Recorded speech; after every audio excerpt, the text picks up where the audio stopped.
And we're back. I also wasn't going to stream today, but goddamn did Bandai Namco just announce the new DLC. Let's watch. I'm gonna be freaking the fuck out real quick, so I hope you guys are prepared for that. Oh my god, we'll let it play one time through and I'll just get a reaction. New Shifting Earth, they've announced. That's a background over there. What is that? The fucking DLC? Yeah, boy! Look at that. That's the guy from Shadow of the Erd Tree. This is a new cave with the Saint Trina lilies down there. This looks kind of like the Estelle boss room, except there's a new doorway. So I don't know where the fuck that is. this boss we've known about. Actually, it looks kind of new. Like, it doesn't look white like the current version. Dreglord, new boss, new Shifting Earth, Glintstone Castles. Who the fuck is that guy? I don't even know. White Tower in the background. Estelle Dodge, new character. Who the fuck? My DLC guesses were right, but not the video. The ones that I came up with during stream. New guy. New dude. This is the exact thing I said would happen. You'd get a girl and a guy who are most likely twins in relation to the death magic. Ooh, alright, I'll play it. Woo! New room open? New altar? What the fuck is that over there? Yeah, the bosses are able to be in the field now? This guy's back? Fuck this guy. But hey, who the hell are these women? Oh god! The Rule 34 Brigade and fucking Artorias? What's happening here? Who the fuck is that man? Who the fuck is that guy? What is happening?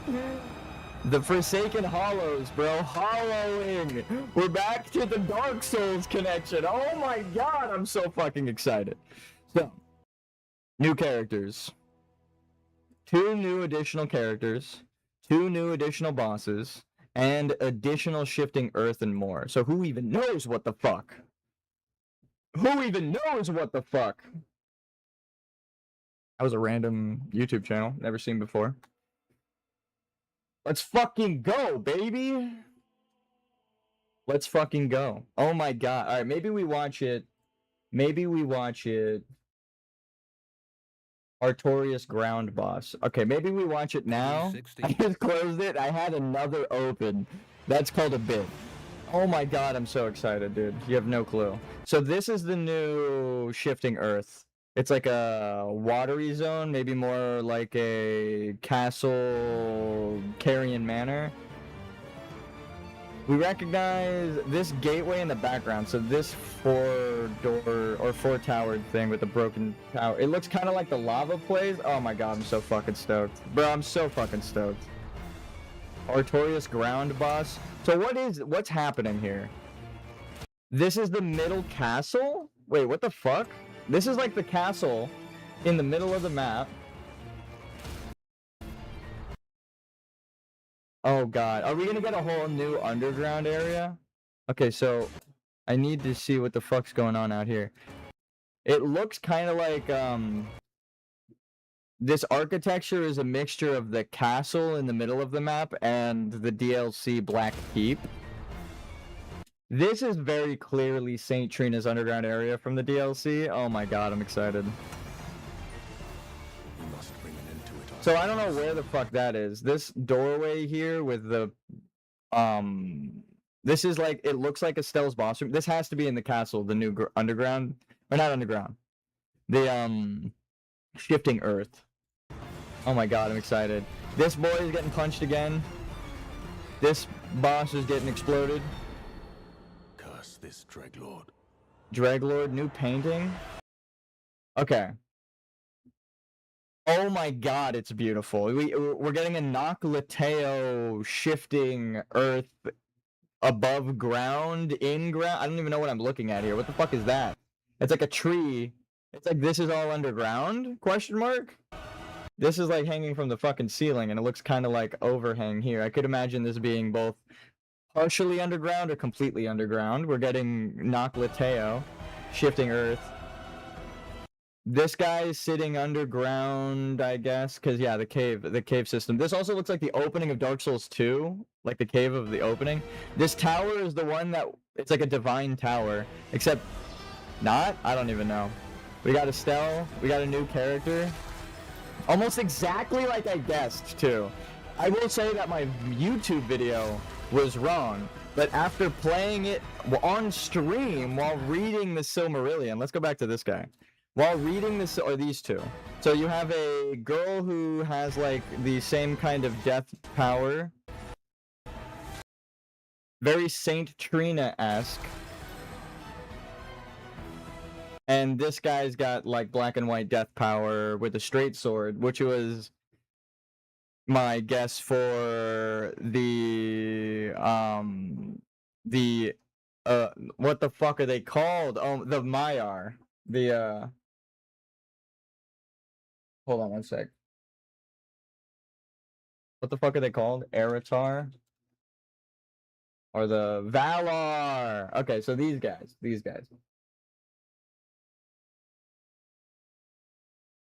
Huh! So, the 8 Eritar are the first 8 characters we play as, and then if you go to the Valar, there are characters that we're missing, right? There are enough characters to align with everyone. The characters are like 1-to-1 power-wise, and I said there's going to be, like, Mandos is the Executor, Orome is Iron Eye, Aule is the Raider, Ulmo is the Wilder, Manwe is the Guardian. Tokus would have to be a melee character who's got, like the monk, you know? Lorien, I think this guy, Lorien, is missing from the current game, and that's who the new DLC character is. This guy. I think it lines up a little too well. So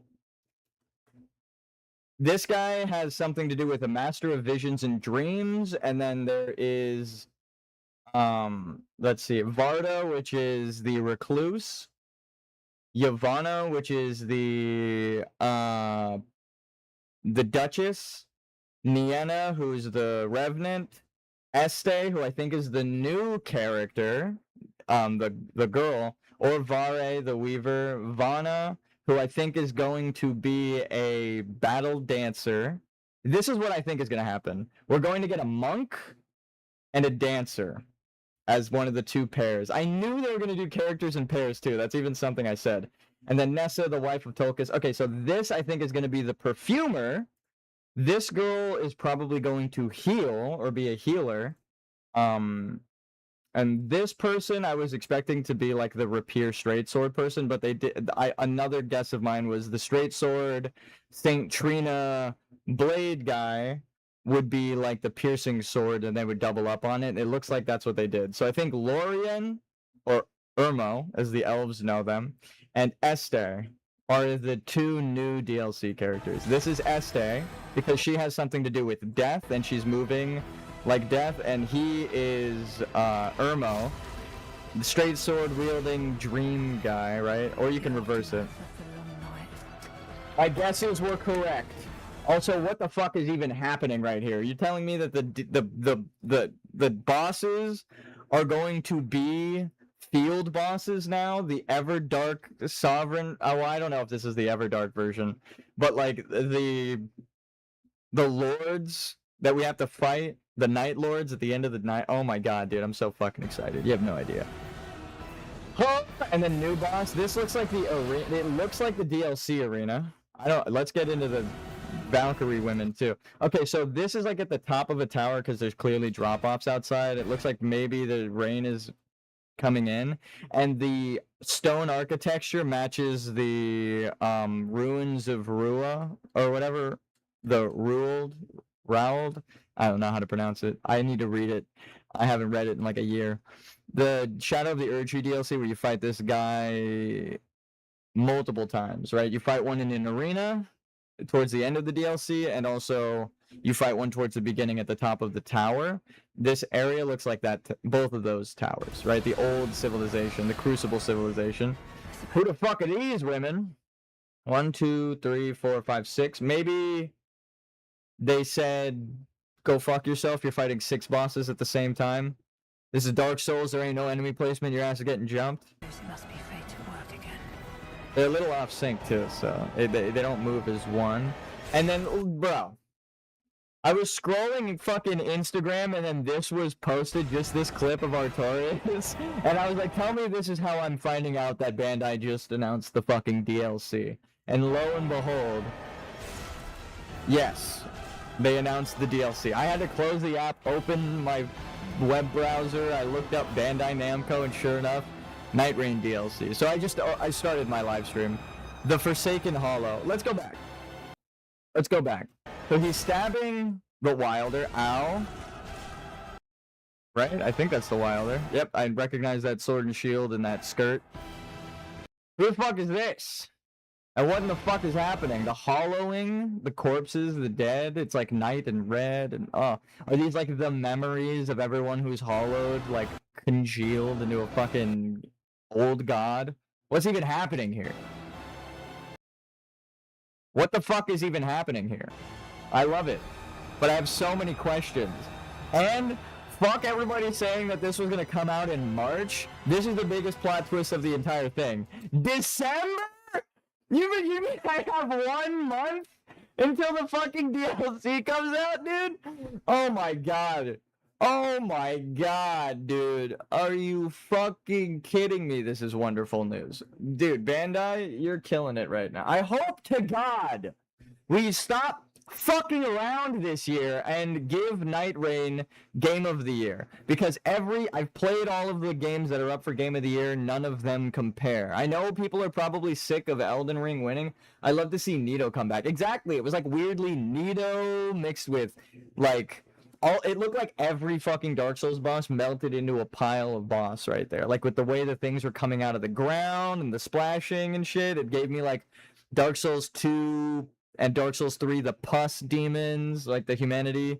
Oh, dude, that's so fucking cool. Also, Buster, let's play. When the DLC comes out, let's fucking play. I'm getting it for free because I got the, like, supporter edition.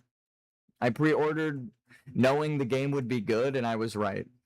So none of my purchases this year, even as gifts to me, with no vested interest, do I feel good. Boss soup. Yeah, actually. Yo, dude, are you ready for the boss soul food? That is whatever the fuck this thing is. Look at the explosions, right? So this is Dark Souls. It looks like an amalgamation of like every boss. You have the like the Moog or the Margit the Fell splashes, but now they're fucking red. It's like Mogwin. You get like a boss from every Souls game mixed into this. The way that these spiders shoot up. What the fuck was that boss called? Oh my god. It's just too good. And the field and the red, it reminds me of, I got the deluxe, bro. Let's fucking go. This is so sick. This is so fucking sick. I keep rewinding it just to watch my favorite character get thrown by my other favorite character. What the fuck is even happening in this DLC? And it looks like Blighttown, like he's summoning Blighttown, like with the wooden pillars here. Like this isn't bone, this is like ship or something. I don't even know. And you said Nito, it's giving like the Nito amalgamation stuff. I want more DLC. I want more bosses.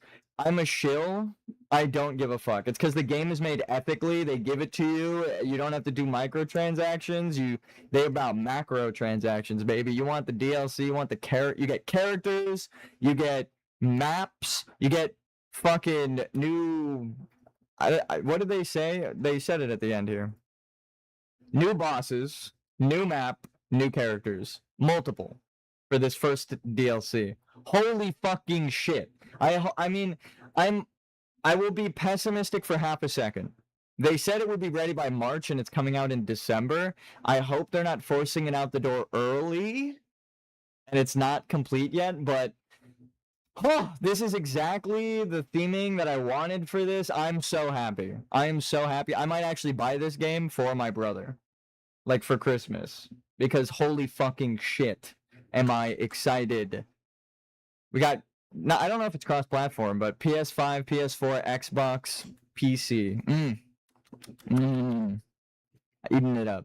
Gamers are eating good this year. And then we got Blizzard putting fucking microtransactions in their game. Now, I won't beat a dead horse. Taliesin and Evitel did a wonderful video about it that was way less heated than I was. But you know what time it is? It's training time, ladies and gentlemen. I made a promise that when the DLC came out, I would do a no leveling playthrough of Nightreign. And boy, howdy, I've been training. I have been training. So we're going to go back. Now I'm going to stream the training, and then I am going to... Let's just put it like this. I have beaten the game fully. Every ending, everything unlocked, every achievement. Then I went back and replayed it so that we can have the story, right? Because some of the things I didn't stream on my first playthrough, I was just enjoying the game and having a good, grand old time.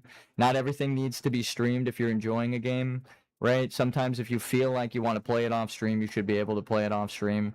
And holy fucking shit. So he's going to be scooting to here, and the door behind him, I didn't even piece together that there was a fucking door. That was so smart of them. That was so smart of them, dude. But I've gotten training. I have a list here of shit you would need to do. Oh man, I'm excited.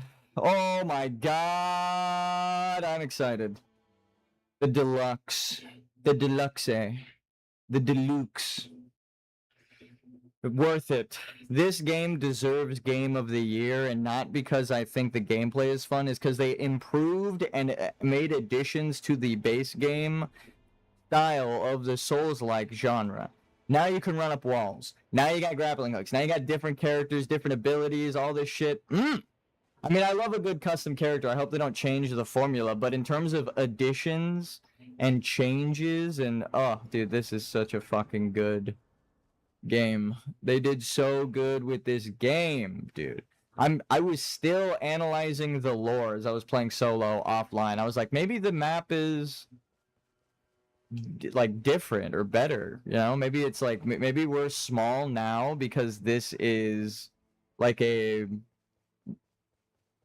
human in the Silmarillion. We're getting back into it now that the DLC. I said that we would finish reading the Silmarillion when the DLC is announced, as well as make a no leveling playthrough. So now, or when it came out. So now we begin the training and the enjoyment. God, I'm excited. Did he die or something? Oh my god. Actually, a great start. If only we could always get that. Holy fuck, dude. Oh, let me turn the sound on in game. I was like watching YouTube videos and shit.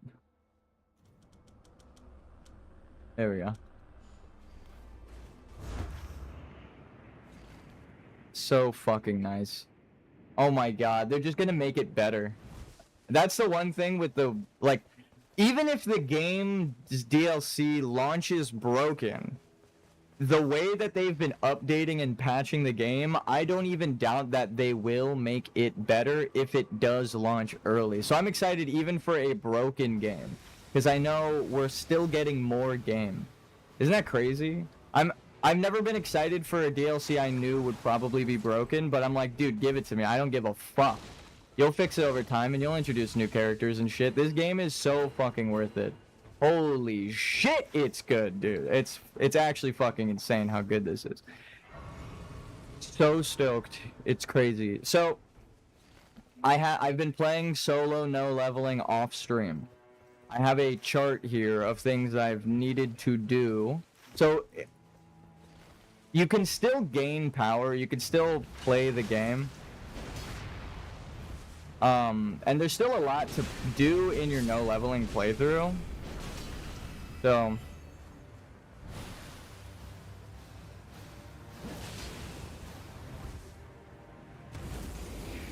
it's actually now that I've calculated what you're supposed to do in the no leveling. I'm excited. Ow.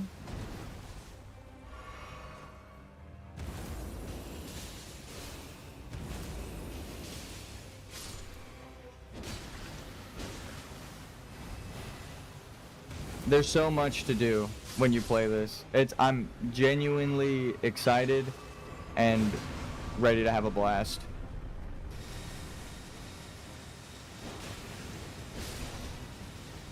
Oh my god, this fucking game is too good. I mean, I will also say, when I first started playing and was excited for the game, they patched a lot of the things I complained about when I said you can't do a no leveling playthrough. They fixed the platforming. Now mobility is way easier, like getting around the map and shit. Or like running. You can always fly and stuff, but like the way that they patched wall jumping and stuff, now you just like glide up the fucking wall. It's so good. And again, they've been patching things as a oh, that's such a good fucking ability to start with too. But yeah, they've been fixing all of the things that I've complained about during the original attempt of no leveling. I'm like, how are you supposed to play through the game no leveling? There's this, that, and the other thing that's a problem. They literally patched all that. Like, the mobility is better, you can get around, there's stuff to do, there's different game modes. Oh, I'm actually excited. I know I'm going to be frustrated. I know that is part of the experience.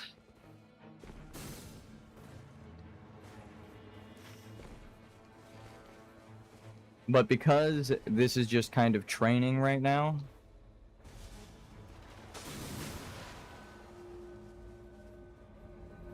I'm not too invested. We might not even make it past the first night, but I need to get used to the things that I am going to try on my playthrough. And to make the official announcement, I will be starting a fresh game and doing the story on every character through to the end. No leveling. So I'm going to play this game for a third time, all the way through, and it actually feels worth it. It feels rewarding to play normally, so I can only imagine what the no leveling is going to be like. I am so fucking excited, it's crazy. It's crazy opening. Oh shit.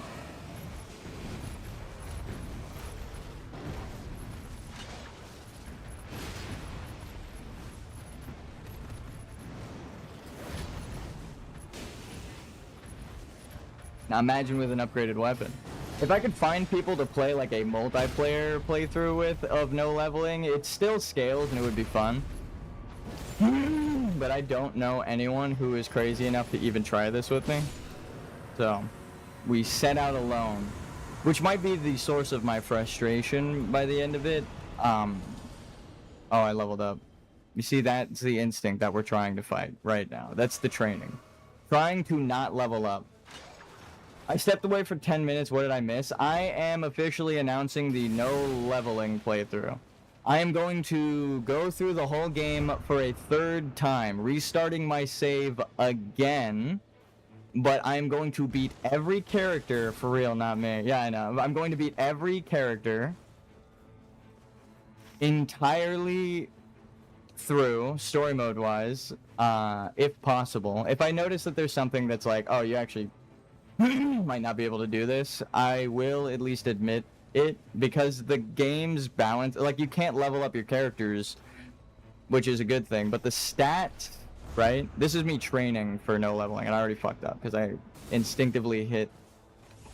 I have to fight the urge to, when I hit a grace, level up, spam, because that's kind of like what you need to do when you're playing normally. So I have, again, a list here of shit that you would need to do for your no leveling playthrough. Prioritize flasks, go through any easy to clear camps and mage towers, get your weapon upgrades through the caves. Like, I have a chart for things to do while playing this game. So we're not just going to be standing around waiting for the end of the game, like for the circle to close. We're actually going to be playing and doing the challenge run non-stop.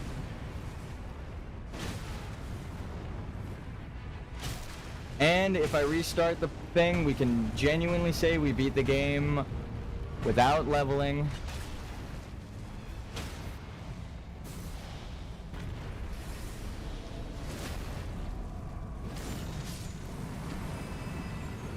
Oh, it's gonna be fun. I mean, it's gonna be frustrating, but rewarding is a better way to phrase it. It's gonna be fun, I'm sure. When I kill something, I'm gonna be having fun. Like these couple of bosses I killed right before I leveled up. I'm stoked. But we're going back into challenge mode. Now that they've officially announced the DLC, and there have been patches, and I went and played other games, I'm like, okay, no. Nightreign definitely deserves Game of the Year, and it's actually not because of it being another Dark Souls game. They add mobility to this game. They change the map layout. Instead of it being a slow, methodical RPG, you're going through it as fast as possible, right? With friends, as preset characters. Here, come down here real quick.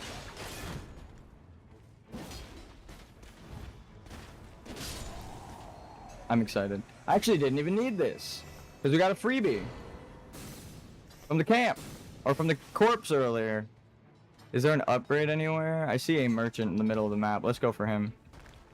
Oh my god, that's so good. But it is good to practice and gauge the bosses and like what we're gonna have to do.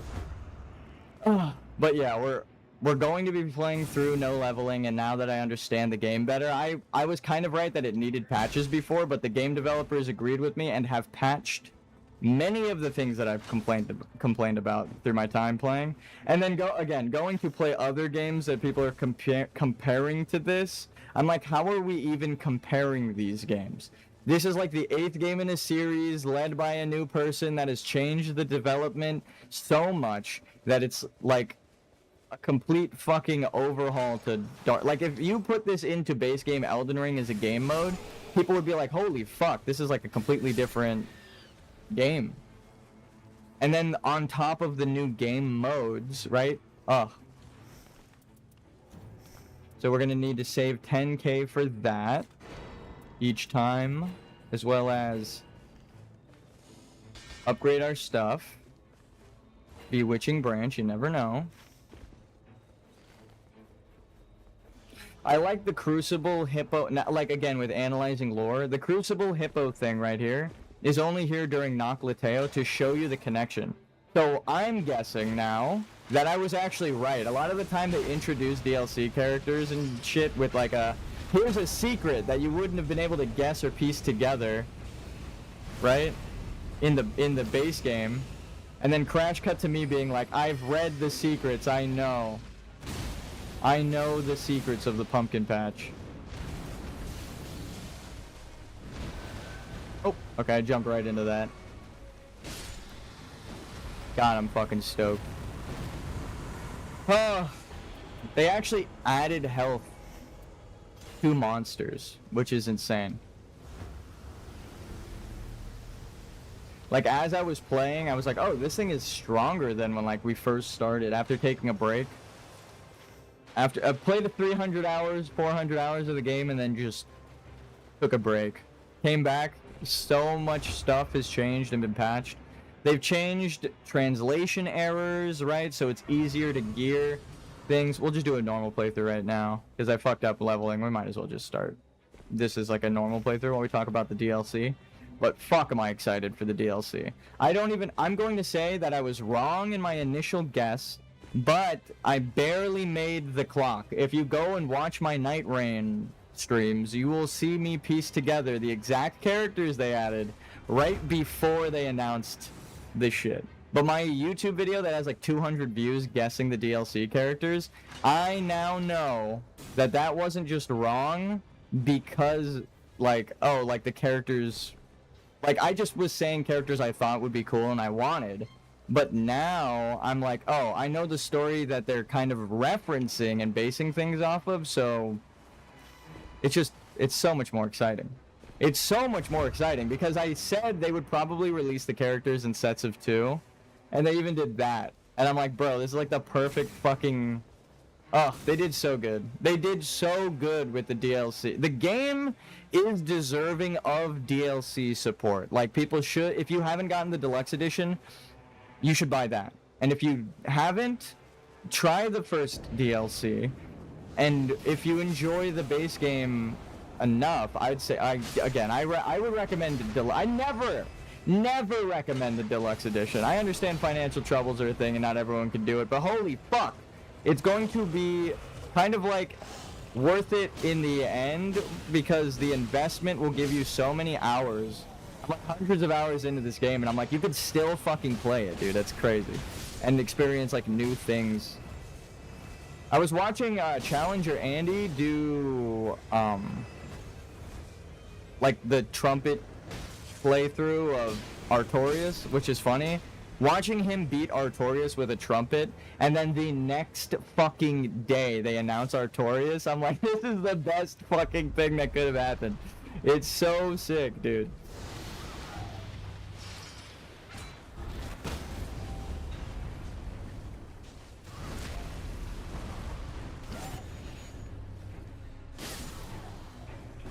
This is why you shouldn't level. That was like too easy.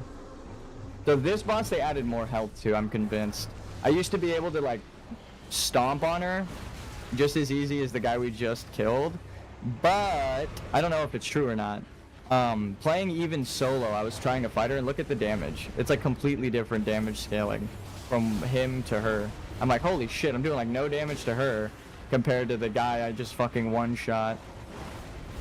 And if they added more health to him for single player, but not so much in multiplayer, because he feels alright in multiplayer, but when I'm playing solo like this, they are way easier to kill. But maybe that's the thing, they don't want you to fight multiple bosses. Maybe they heard my complaint, which is the craziest thing they say, but oh my god, this is so fucking... This game deserves Game of the Year for like 90 reasons. I will go over every single fucking one a million times. But unfortunately, I think it's going to get snubbed for Clair Obscur, even though Clair Obscur is not optimized at all, which breaks my heart to say. I really wanted to play it, I really wanted to try and enjoy it, and I looked forward to it, and I was super hyped to try it, and then I'm playing on Ultra right now, like max settings.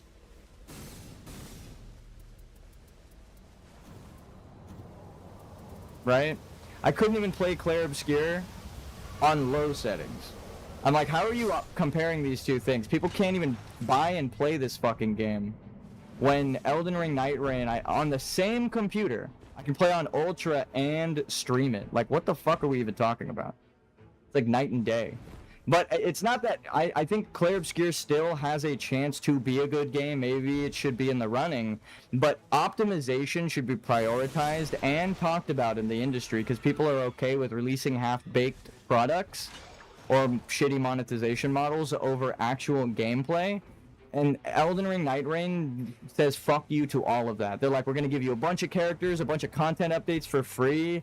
Like, if they do even more content updates for free after the DLC, this is the best game in a long time.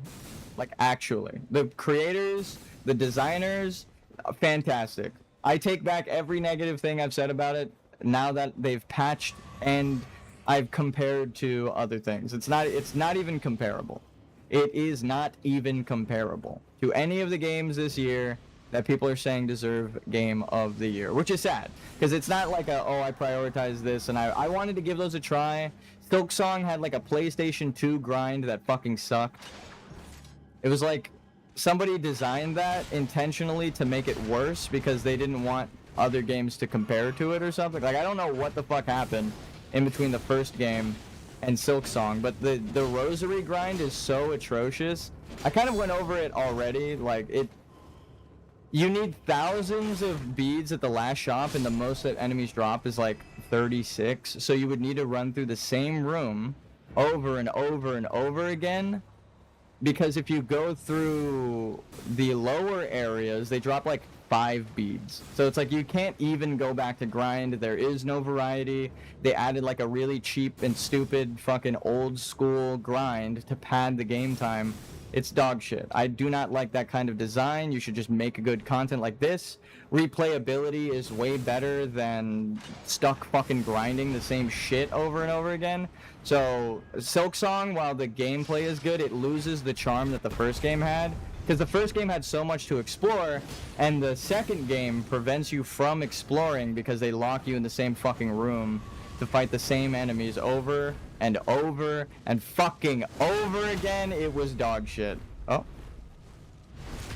And that sucks, because I was really excited to play it and I was hyped.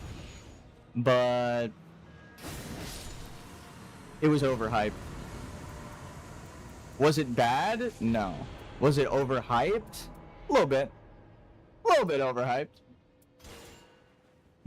Which breaks my heart to admit, because again, I wanted it to succeed. You want indie games to be good. You want games you bought to be good. And I know that there are people who will have bought it and been like, it's good because I bought it. But no, I'm here as a game designer as well to analyze the game design.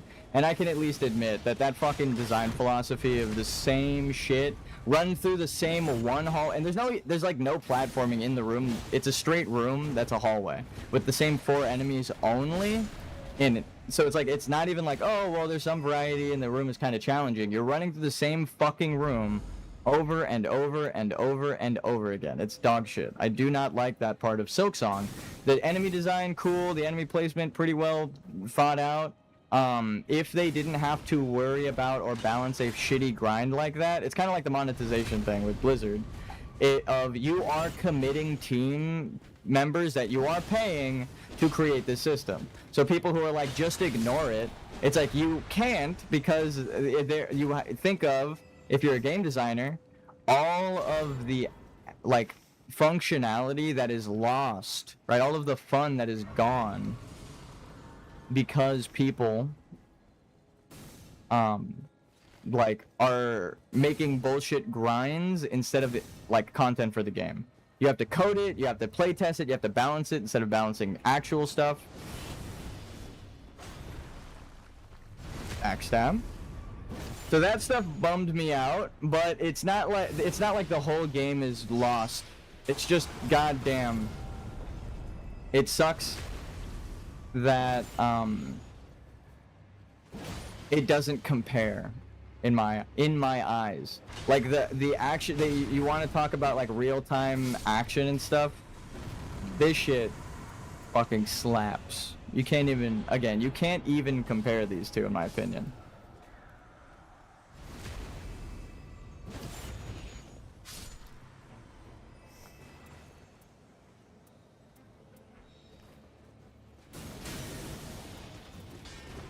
Woo! That's the best way to multiply your shit in that. But again, I was excited. I didn't go in thinking like, I'm gonna compare this to Dark Souls. Oh my fucking god, where did you shoot that out of, bro? Your neck? What the fuck was that? I take back every negative thing I said about Dark Souls and Nightreign, just because I played other games to not compare, and I couldn't help but compare, because they do kind of knock off Dark Souls, right? The mechanic from Silksong where you drop your stuff and if you die again it goes away, that's a Souls-like mechanic. That is the reason it's called a Souls-like mechanic, is it was introduced in Demon Souls, right? It is a Souls-like mechanic. So people who are like, why are you comparing the two? Well, one of them copied the other, and this was the one that was copied. So, cheap knockoff, sad to say. It's cheap knockoff. But it is nice that they added new things to their games, and maybe they can rebalance things, but it's not even fucking close. There are going to be people who just wanted Silksong to come out and are happy that it's there, so they'll say it deserves Game of the Year. And there are people who wanted, you know, their new indie game that everything's comparing to win. But I think as a gamer and game designer, what the fuck? Prioritizing optimization should be, it's like, people in the industry don't talk about it enough, but players talk about that shit all the time. They're like, I can't fucking believe that it isn't optimized. I paid $100 for this game and it's lagging. Think of Monster Hunter Worlds, or not Monster Hunter Worlds, the new Monster Hunter Wilds did bad, right? The gamers actually have spoken with their money. I am right, and I will point to a direct reference with Monster Hunter, right? I love Monster Hunter. Here. Are we in? Okay. Here. This playthrough is already fucked because I leveled. So let's talk game design. killing every boss in Nocklateo and then tabbing out. That's how you know you're way too many hours deep in this shit. Popular searches, recently viewed Nightreign, and Claire Obscure explanation. Risk of Rain, Nightreign, Claire Obscure. Anyway, Monster Hunter Wilds. So I have a bunch of hours in Worlds, right? So this is very positive. People love this. It's still very positive, almost 90%. Great game. They have a shitty monetization model where you're constantly getting fucking DLC pumped at you, but people still even like this because of the free content updates and how good the game is. This game is just not for me. I've put in the hours, I've beaten it with friends, and I have a good understanding of how the interlocking systems work, but it's just clunky for me, and I find later levels wildly overtuned against the player. Progress is a slog, the grind is frustrating, and hitboxes are egregious. See, that's a review, and even I have 300 hours. I'm not even going to say this guy's wrong or dumb or anything. Ride monsters, life good. Monster fight back, kill monster. Monster gone, think about monster, carve. That's yes. Anyway, people love Monster Hunter on the PC, but mostly negative reviews. Why are these reviews mostly negative? Why do people not like this game? Let's read the negative reviews, right? What do people fucking hate about this? I rarely leave reviews. I liked Monster Hunter Worlds, and was genuinely looking forward to this release. I even bought a copy for my friend so we could play together. The gameplay loop is a bit too simple, and my favorite weapon, Suraku, isn't that good compared to its counterpart in Rise. However, the biggest issue I have with this game is its performance. It's been 8 months and the company still hasn't done anything to optimize and address it, right? Optimization. Can't play it, crash after crash, can't even make it to the menu anymore after these last updates. What a shame that developers still prioritize events, microtransactions, and so forth before stability of the game. So people don't like this game. Everyone's talking about how this game is fucking dead and sucks, and why is it bad? Microtransactions and the lack of optimization. Those are my complaints for World of Warcraft, microtransactions, and Clair Obscur, optimization. Everyone hates the lack of optimization in the industry right now. To give it to Clair Obscur, unfortunately, as good as the story might be, as good as the graphics might be, if people can't experience them like I can't, right? It's not a limitation of my computer. I'm playing the fucking game on Ultra right now, right? So it's not like, oh my god, this is impossible. Like, oh no, I can't play any game on my computer. It's like I can play a game and fucking stream the game on ultra maximum settings. It's not my computer. That game is just not optimized. The real enemy, Michael transaction. Exactly. Micro penis transaction. And again, it's predatory, so I don't blame the players who fall victim and spend money on these systems. It's designed to take advantage of you. So I believe rewarding games like Elden Ring, Nightreign, this is my, as a game designer and player, petition to reward Dark Souls again, to tell the industry we don't want the lack of optimization, right? I have so many hours, I already knew that this was going to close because of the hitbox, and I knew where the fucking tree was going to pop up. That is way too many hours. I have way too many hours in this fucking game. Oh, no, I was trying to go to Steam. I don't know why it tabbed back in. Okay. So, we have a minute before we get put into the ring, and we're already there, so we're fine. But this is how you could tell that it's not optimized. How to tell if a game isn't optimized? Is the minimum graphics requirement or is the minimum graphics requirement almost exactly the same as the maximum graphics requirement? Yes, it is. Yes, it is. There is no optimization. As someone who programs, this doesn't need to be a thing. You can change the way things render in the game with the settings. I know how to do it, and I'm an indie developer by myself. I know how to do it in Unity. I know how to do it in Unreal. There's no fucking excuse. It's just a lack of optimization. To optimize a game means I am going to allow players to disable render effects or change the rendering style, remove certain things so that their game runs. not even to go over the fact that it's not my computer again, because I am currently talking about it while playing a game on ultra settings in the other tab, right? My computer's barely even warm now. So it's like it's not overheating my PC like some games. It's actually just a good game.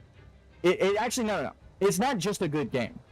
It is a fucking beautiful master piece of artwork, right? There are masters at From Software in terms of game design. The fidelity of the model. Look at how detailed the little swords glistening around me are with like shading and depth and fucking translucent filter so you can kind of see your character through the middle part. Like how you can see his helmet, right? You can kind of see the pattern in the middle of the sword. It's like there's so much attention to detail. The map is beautiful. The characters are beautiful. The fucking items are beautiful. The particle effects are beautiful. And you don't need to play it on maximum settings, because the whole time I've streamed this game up until now, I was on fucking minimum settings. So you can enjoy the game on minimum settings and still have a blast. This game, well optimized, right? You can play it on low settings, you can play it on high settings and stream it. The gameplay is different from the core gameplay loop of Elden Ring, so it's not just more Dark Souls. This is a complete shift in the series, right? And a positive one. I still love Elden Ring. This doesn't even take away from Elden Ring, it adds to it. You enjoy Elden Ring more having played this because you get more story, you get more context for the things, you feel part of the world having influenced your characters with the knowledge that this shit exists. It's fucking wonderful. Like, actually a wonder how people are even comparing this game to all the games I just talked about. It's fucking fantastic. I think it is the game of the year. And it's not just because Dark Souls, actually. It's for all of the other parts of it. The unique characters they've added. The unique design elements that don't show up in any other fucking Dark Souls game. Right? Whoever led, or well, we know, Ishizaki. You are a fucking master. You are so fucking good that I hope to God you take over and make an actual main title series of Dark Souls, because you understand gamers, right? You understand the priority of optimization. You understand, like, holy fucking shit, they did good with this. They did good by their players. There's Dark Souls references, remade models. It's like things that you love and know, new things, all made into like a modern fidelity, and you don't have to pay extra for like new game modes that came out, right? Ugh. There's like 2 new game modes with the Everdark Sovereigns, the new currency. There's so much.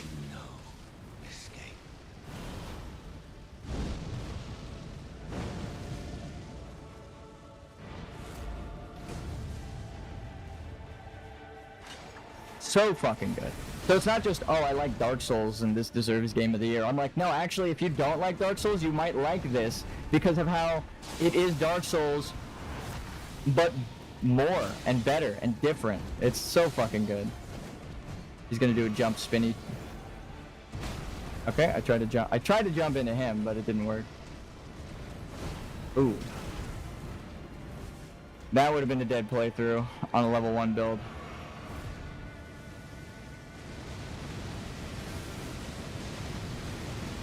I wonder if you could just use glintstones the whole time. I think that might be my priority as a level 1. Ooh, I fucked up. I barely got him with it. It is an actual masterpiece. It's fucking crazy. I mean, of course it has the success to work off of from Dark Souls, but I feel like if you gave me this game years ago and I didn't know about Dark Souls, I'd be like, this is the shit, and I can't even believe this exists. Like, holy fuck. But, again, I don't think Clear Obscure is a bad game. I don't think the games that I'm comparing to are bad. I think they have weird design elements in them that, in my opinion, remove them from Game of the Year. Maybe they would win Game of the Year back in, like, 2010, when that shit was prevalent, but microtransactions and fucking padded gameplay, get that shit the fuck out of my game in 2025.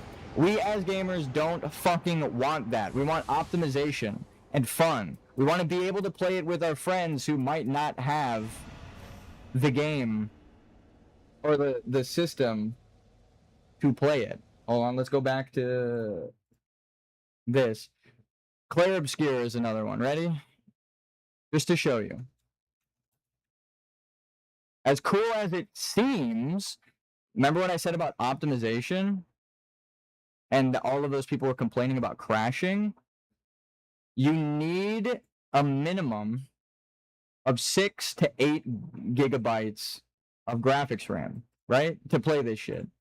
That's fucking insane. Optimize your game so that you can get rid of render effects, you can make lower resolution textures. Like, these are actual things they need to do before I even consider this shit. You can't have a lower end processor than a 7-core. That's fucking insane. People with i3s and shit, i5s, whatever, it's like you shouldn't. Games like this are why people say, oh, you need to upgrade your computer every now and then. But again, this game came out the same year as Elden Ring Nightreign. So it's not like, oh, this is how all games work in the year 2025. Again, I'm playing a fucking game right now that doesn't have this bullshit.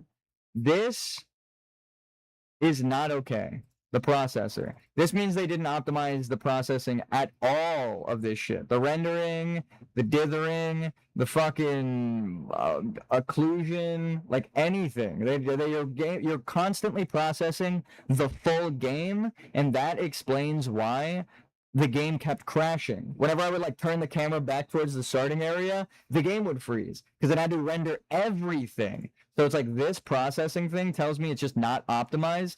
It doesn't deserve Game of the Year because people can't play it in the way that everyone can play Nightreign, right? Elden Ring Nightreign. You literally can't play it to this degree. The graphics, you can do it on an i5, right? You can go 8 to 4, half of the fucking processing power. Not to mention, I don't have a graphics card with 8 gigabytes, I don't think. So how the fuck am I running this on Ultra? It's like these recommended are even higher than you would need to run the fucking game. No i7, and I genuinely think this is way more beautiful. Just because of the weird stylization and stuff. Like, they've had so many years to work on the stylization.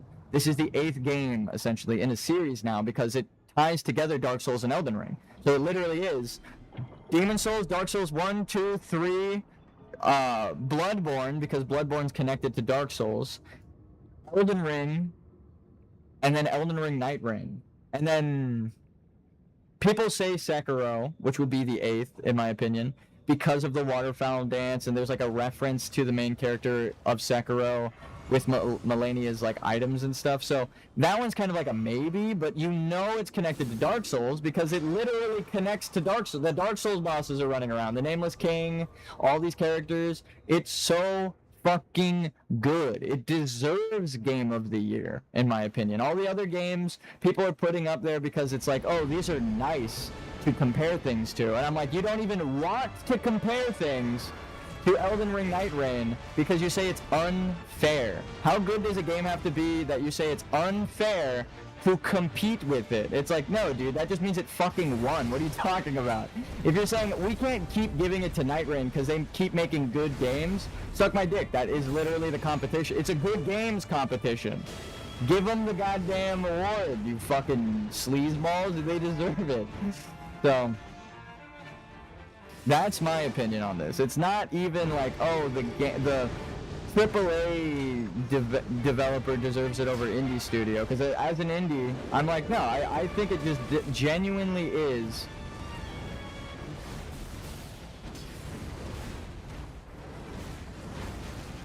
Fuck me, dude. How are you supposed to keep track of 3 bosses when you're solo? This is nuts.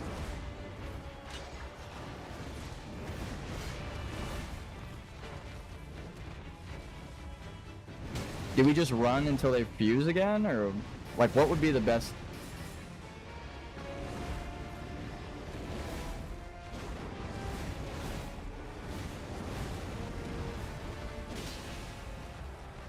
Not locking on is also the best because it locks on towards the mid.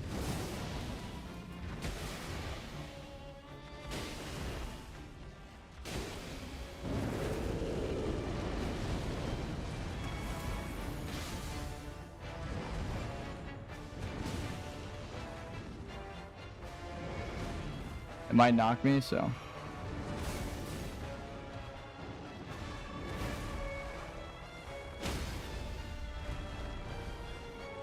Okay. Okay, game. Okay, alright, no sprinter. Okay, well.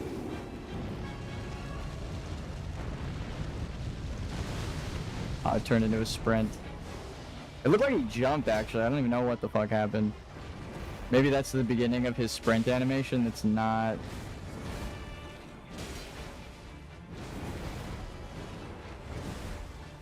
Part of me wanted to die and just be like, fuck this stupid shit as a joke, but...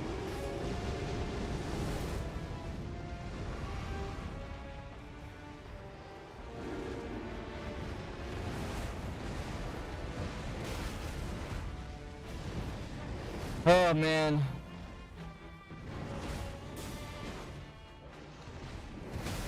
Fuck me, dude. The camera angle.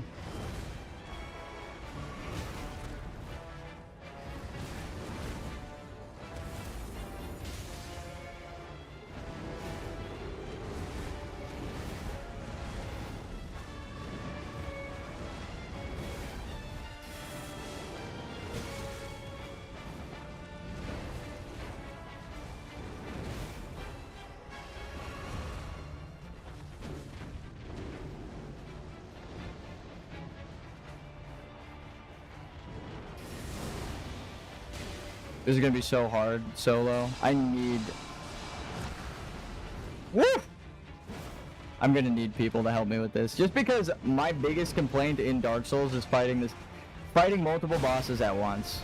And that is a big thing in Nightreign because it's a multiplayer game. They know that, oh, well, you could solo a boss. Fuck me. God damn it, bro. He used his ult at the same time I used mine. What is happening with my dodge rolls? I'm already complaining.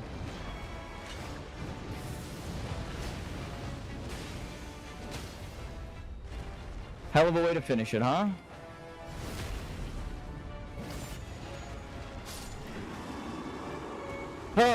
But yeah, this game actually deserves Game of the Year. The fact that they're announcing a DLC within the same year, too, like, holy fuck, dude.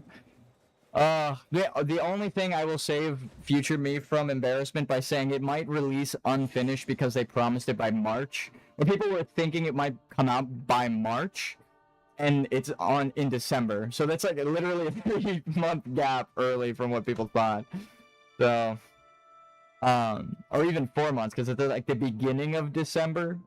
So, it deserves the victory. It's not even a competition in my eyes. Like, holy fuck.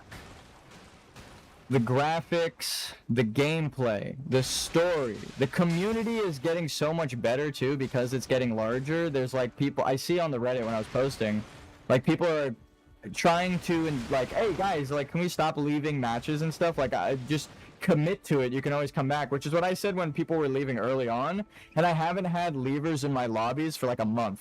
So I'm like, damn, it's crazy that even the leavers are leaving, right? The people who can't stand the game and left probably are off playing something else because they accepted that the game is just too challenging, and maybe they'll get back to it and train and have fun with it. But like the fact that the community kind of is cleaned up from the leavers, so fucking good. I can't wait for the story.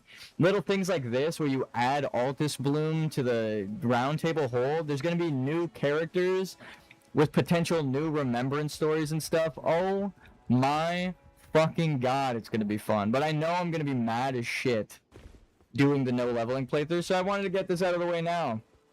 Any complaint that I have during the no leveling doesn't apply to base game, because base game is actually phenomenal. You have wonderful game designers actually making a fucking video game. Oh my god.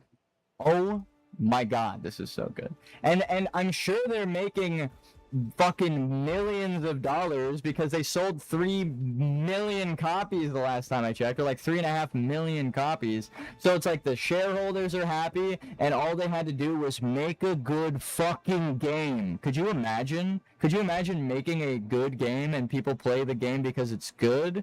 That's why I think it deserves Game of the Year. it's not just that it's getting DLC, because I think most people would even complain about the DLC. It's not like horse armor, right? Which is what people complain about, a cosmetic that doesn't actually contribute anything to the game for like a large price that you should earn in the game, right? If it were a shitty business model, hold on, let's go to the wardrobe. Where the fuck is the wardrobe? All right. If it were a shitty business model like Blizzard's, you would have to pay $2 for each of these, or fucking $20, $10, right, for each one. It's actually like $10 at Blizzard. So it's like, or you could just get a game where you unlock them by playing it. Could you imagine that? Could you imagine paying for something and then you get the thing you fucking paid for? That's wild, bro. That's crazy. So let's count the skins. And I'll even exclude the story mode skins, which I shouldn't. They're fucking cool, but let's count them. Ready? 1, 2, 3, 4, 5, 6, 7, 8, 9, 10, 11, 12, 13, 14, 15, 16, 17, 18, 19, 20, 21, 22, 23, 24, 25, 26, 27, 28, 29, 30, 31, 32. So there's 32 skins that you can get, not including the unlockable story mode skins, which there are 8 of, 1 for each character. So, my god, there's almost like 40 cosmetics in the game you just get by playing the fucking game. No microtransaction bullshit. You unlock them as a reward for enjoying the game. And they are really cool skins, like the Katarina armor, Havel, fucking Artorias. Like, every single one of the skins is fantastic. Love it. And, like, each of the characters has at least one skin where I'm like, this fucking slaps. Like, the Recluse getting the Maiden from 2, right, the Emerald Maiden. Like, there's so much to this game. Characters that I normally wouldn't even think about playing. A caster, or like a tank dude. I'm like all around build guy. So this guy right here, Wilder, he's my shit. I have fucking like 100+ runs on this one guy. Let me check. 200. That was the 200th run. And we did it solo. And it was the Wilder themed boss, the wolf with the sword. The Sif of this game. So fucking good. So fucking good. Holy shit! Holy shit. I don't know any game that I have 200 runs on the same fucking character, but the fact that they're even adding more to it, damn, I only got the secret doorway like one time, and I've constantly been looking for it. It's rare as shit, but that's cool. It's really cool. I don't know what the game like considers merit, but we did it one time because it actually dropped for us. This is so fucking good and worthy of the title Game of the Year. This is Slime's Game of the Year, okay? I don't give a fuck what the industry says because you can pay for awards, pretty much. Fuck them. I don't care how much they lobbied for their game to win an award. I honestly think this is the game that sets the tone for every game I want to come out from now on, right? This year is when it came out, and I hope that every game is compared to this game from now on. No microtransactions, DLC because they want to keep the lights on. It's a server-based multiplayer game. The DLC is worth it. The deluxe edition is worth it. Most of the time I'm like, oh, you get cosmetics from the deluxe edition, whatever. No, this is actually worth it. It's like a battle pass mixed with an emote. You get shit at the current game, and then as new stuff comes out, you get all of that shit. Oh, and made ethically because they've stated as a fucking company they don't want to get rid of people who actually code things. So all of the fantastic minds that made the Souls series are contributing to it. You could literally go on forever about how this fucking game deserves Game of the Year. I don't think the other games are fit. I just think compared to this game, it's hard to even compare. They have 1 or 2 design philosophies or old school design that I'm like, in the year 2025, we don't need that. The year of our Lord 2025, no, just kidding. The year of our Elden Lord 2025, we don't need that shit. Get the microtransactions out. You want to keep the lights on. Make a good fucking game, right? Like Risk of Rain that had free content update and DLC, and it has overwhelming reviews, and me and my friends still play that years after it's fucking come out. This game deserves that same love. People should fucking play this. And it's not just Risk of Rain, right? Which is what I'm comparing it to, because the gameplay elements that they introduced in this one are just roguelite aspects, right? This is a genre that has existed for many, many years. So it's not just like, oh, it's just copying Risk of Rain, but the things it does copy, it doesn't just improve on. Because I love Risk of Rain, right? I don't want to say like, oh, it's not as good, right? Like, both games are fantastic. It's that they made like a Risk of Rain type of game with souls, and it deserves to be its own title away from the rest of the Souls series. Because I love Elden Ring. I've beaten that game, every secret fucking ending, and it's worth it. So that game is also deserving of the title Game of the Year. If you could give DLC the Game of the Year title, I think even Shadow of the Erdtree people loved. But no, Nightreign is a game that came out this year that I think deserves the title of this year's game. Millions of copies sold. Millions of copies sold. 90% of people played the game, right? So let's check it out real quick. A lot of the games that I play, I go to the achievements and you check the stats on them, right? 90%, 97, almost 100% of people have done the tutorial, right? So they didn't just play the game or like launch it and then close it. They played through the tutorial.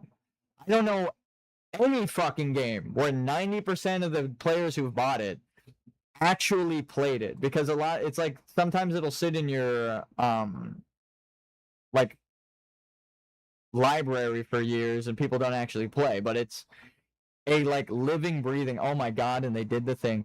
In our war against the night, every battle left a scar. These wounds were given will, a foul life, a born of castaway souls. So I was right. I was right. It looks like an amalgamation of like every hollow boss in Dark Souls. It is literally born of castaway souls, plural. A foul life born of castaway souls. Feel your resolve, Nightfarers. This hunt must be seen to its end. And I agree. I promised that I would do a no leveling playthrough. I'm going to continue to train, and soon it will begin. December 4th. Set the date. Make a calendar arrangement. Siri, set an alarm for November 4th that says Slime's no leveling playthrough. I'm going to be training. I'm going to be enjoying the game and having fun, maybe even with friends. And then when the DLC rolls out and the new characters start to flow, oh, you know it's going to be so good. Because if they do release the DLC, the next set of DLC characters in March, when everyone said it's projected to launch, holy fuck. That means I could be playing the no leveling playthrough up until the next set of characters with even more new shit, which is kind of what I'm hoping for. I don't know if it'll be that fast that I beat the game no leveling. It takes a while to do it. So if it conveniently, I'm not going to try to do this intentionally, but if it happens to be as I'm playing it, the new characters come out, we're just going to add them to the roster and play them no leveling as well through their story, add everything, enjoy the fucking game. Oh my god. I was even thinking of doing a fucking giveaway of Elden Ring Nightreign. And I mean, no promises. I don't want to overhype people and get it in their minds, but I literally thought, like, this game deserves it. This game deserves to just be given to somebody as like you should try this. I think you would enjoy it, right? I was thinking maybe buy it for friends and family and do a giveaway. But no promises. It really depends on the financial situation by the time the DLC comes out. But I don't have to buy it because I got the fucking deluxe edition because I knew I would be hype for the characters. I'm glad 80% of people, 70% of people agree with me. So the reviews went down. Let's read a negative.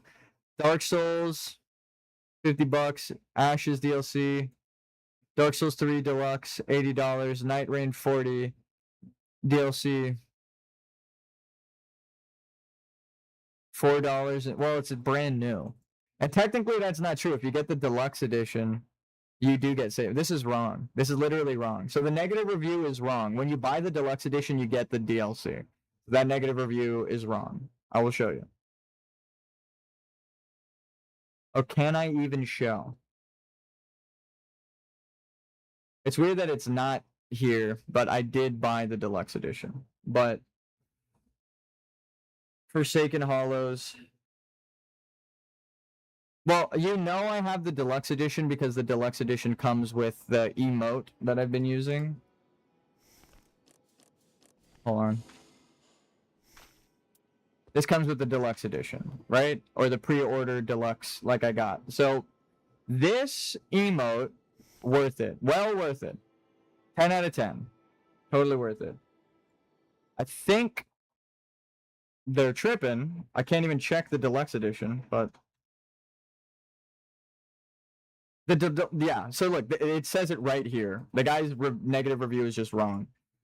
The deluxe edition includes the $15 holo, right? So your savings of getting the deluxe edition is $15 because you buy, and there's probably going to be more, right?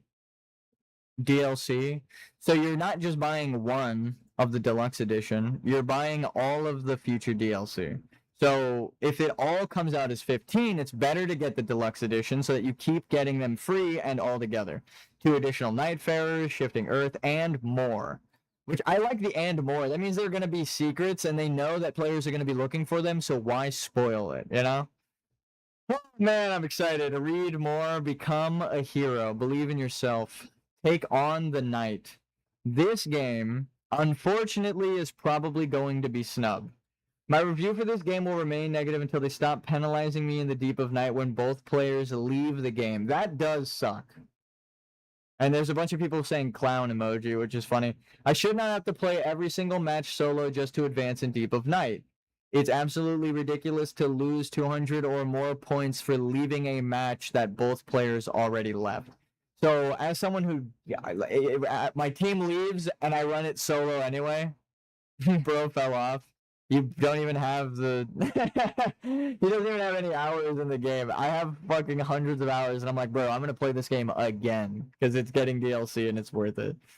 So the negative reviews, bosses are pretty mid for the most part, excluding Dark Drift, Night Aspect, and that's literally... What are you talking... They're like, bosses are mid except for the bosses. Everdark versions are just AoE spam. That's not true. I actually like fighting the big water guys ultimate because it gives you a new weapon that everyone has to learn how to use to fight, so it's got a unique mechanic. It's like, this is just wrong.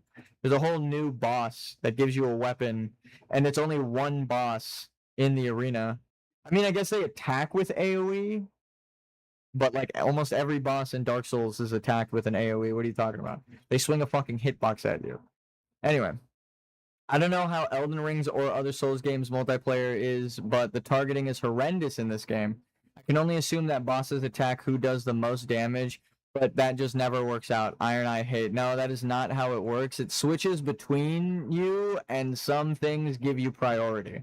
Like, if I run up to a boss and just beat the shit out of them, they will eventually swap to me. But if I have, like, the thing that gives me less aggro, right, that is a thing in the game that lets you have less targeting, then you're not going to get targeted as much. So, this review is kind of not helpful. It's actually just wrong. He's saying the bosses are mid except for these bosses. So it's like, so you don't think the bosses are mid. And then the Everdark versions are just AoE spam. It's like, if you're saying you AoE spam, that's wrong. And if you're saying they AoE spam, I think it's more because it's a multiplayer game.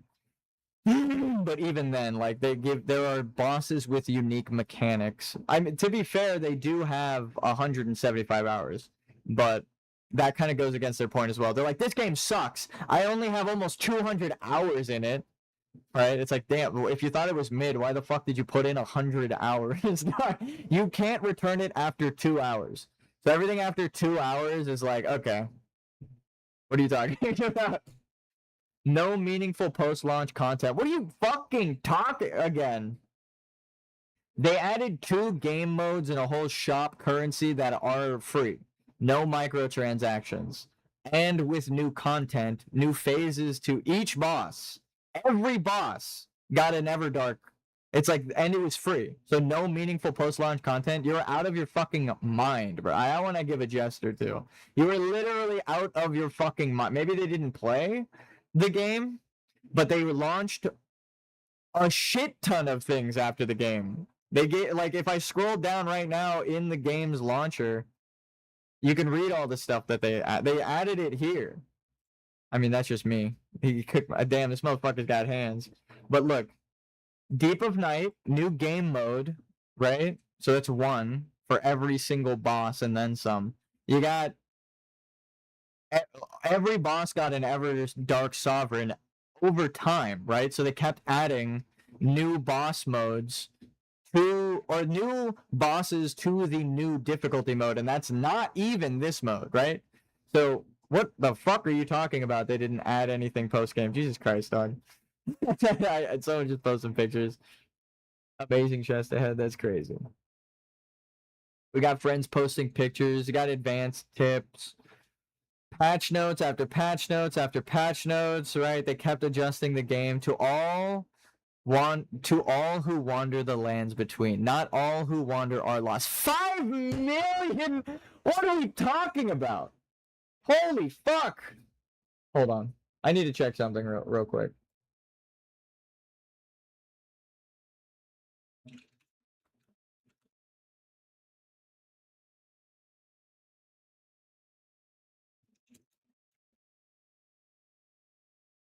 $4.2 million copies. So Silksong didn't even sell as many copies as Elden Ring Nightreign. Holy fuck. Hollow Knight Silksong has sold an estimated over 2 or 4.2 million copies, though some estimate place total even higher at 6 million due to factors like its inclusion on Game Pass. Well, that doesn't count as a sale if you give it to them for free. I'm talking about sales. Like, if you give everyone a free copy of an album, that doesn't make it the best album. It just means that everyone has a fucking copy of it.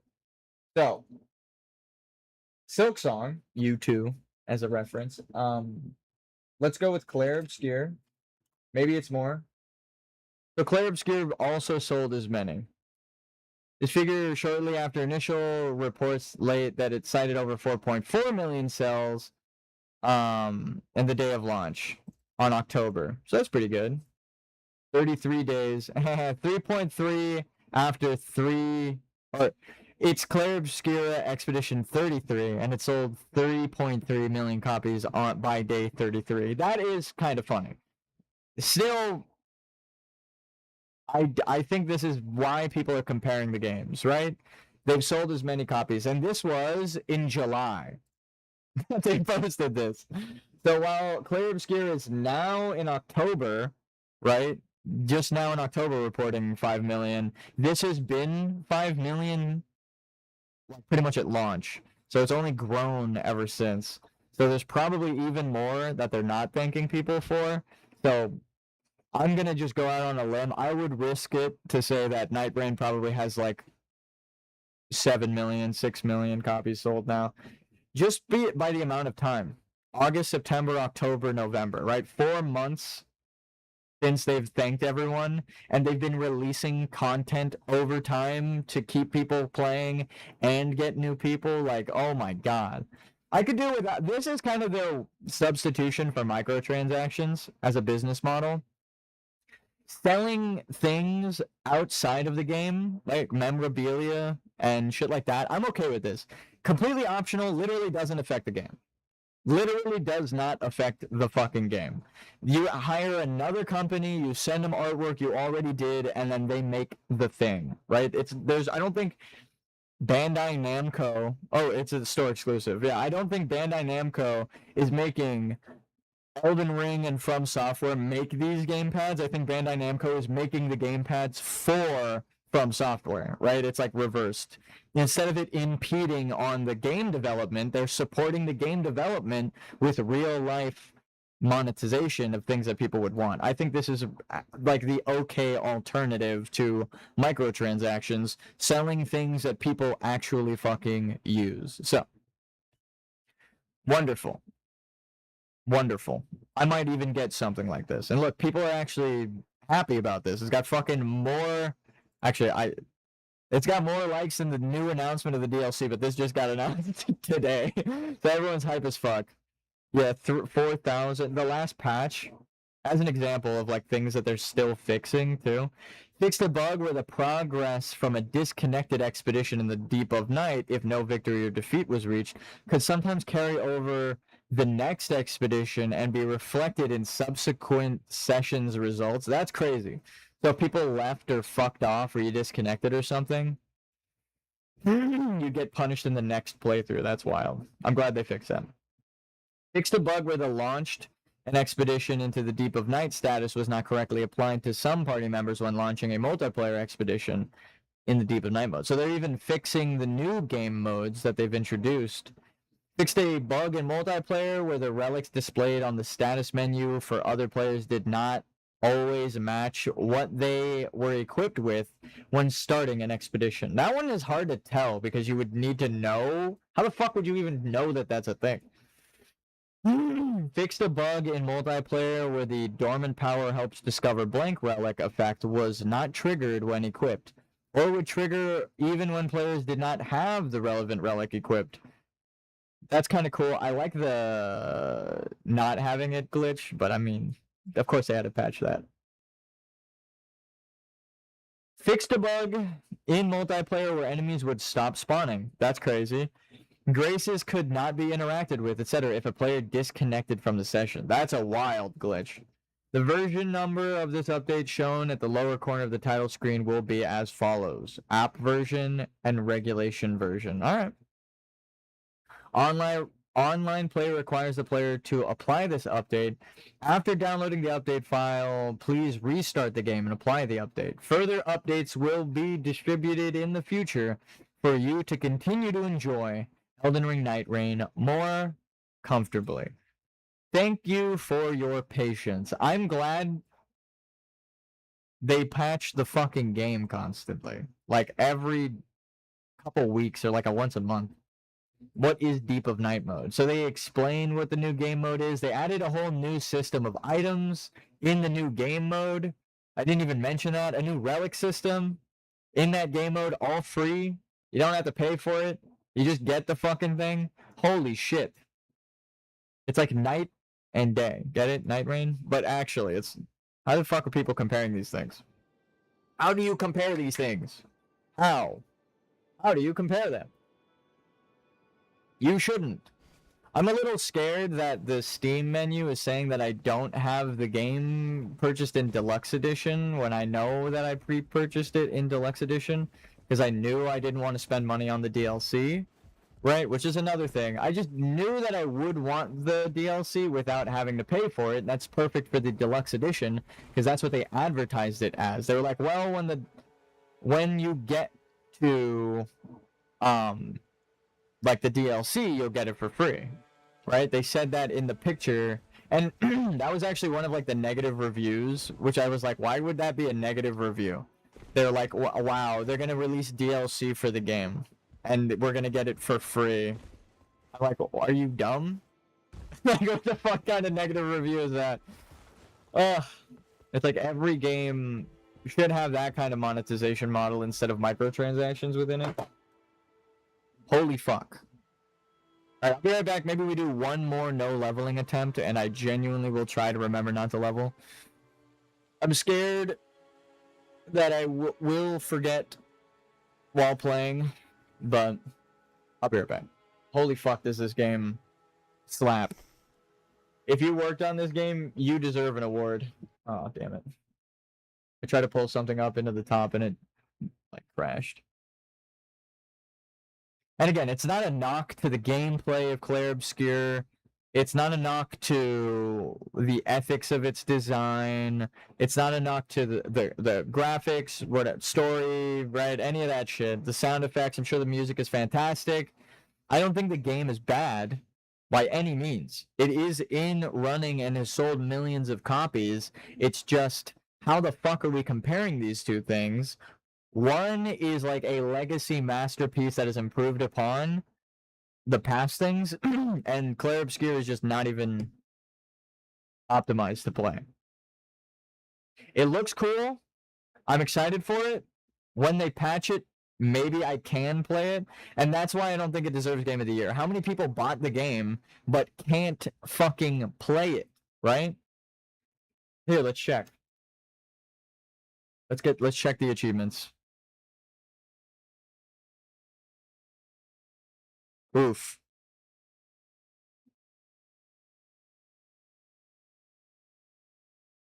They don't even have the percentage showing of the achievements. This is just a Steam thing right now.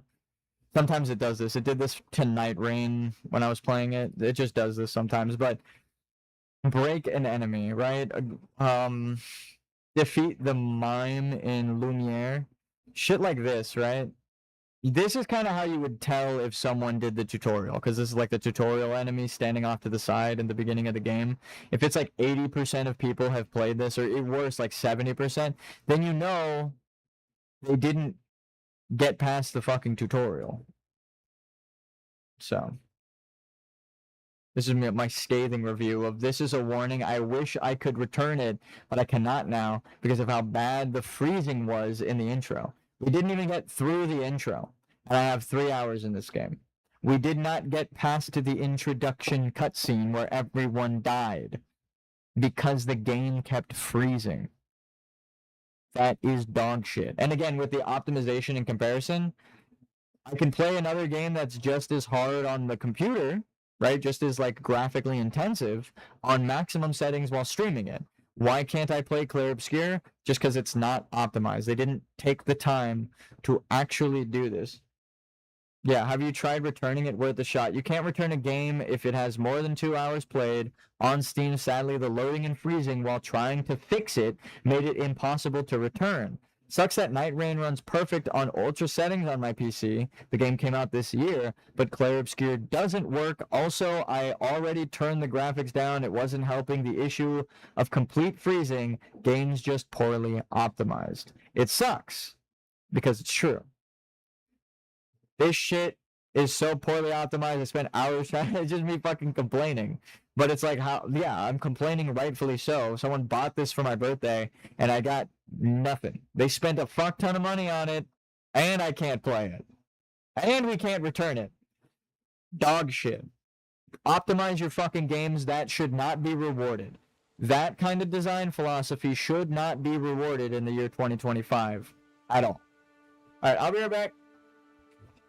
And then maybe we get into the launch of like a no leveling training. Now the training arc begins, and then we actually get into a no leveling playthrough of like from the beginning of the game to the end when the DLC characters come out. Because there'll be new zones to explore, new bosses, all this shit, and I'm going to be fighting them without leveling up, so that's going to be a nightmare. There's going to have to be balancing issues and changes.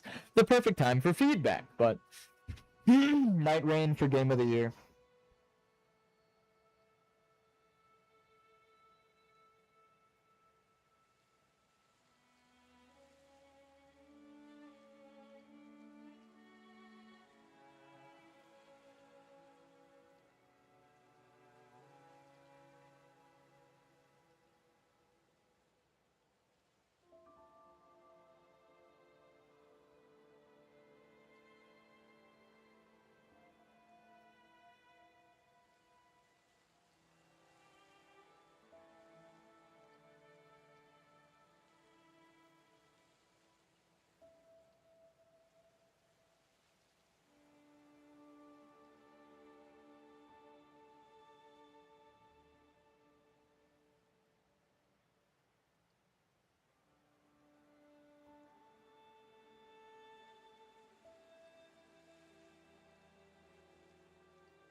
And we're back.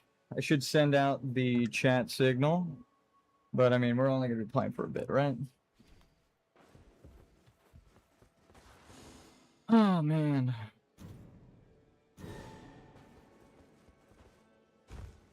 This is going to be... It might be one of the toughest challenges, simply because the game is literally designed around multiple bosses being fought by multiple people. Very happy with the new content finally. Bro, they said it would be in March and then drop that shit in December. Crazy. I'm messaging Kami right now about the DLC. I'm streaming and training for no level. I promised I would do it when DLC came out. Come stop by and say hi. You're part of the crew, to be honest.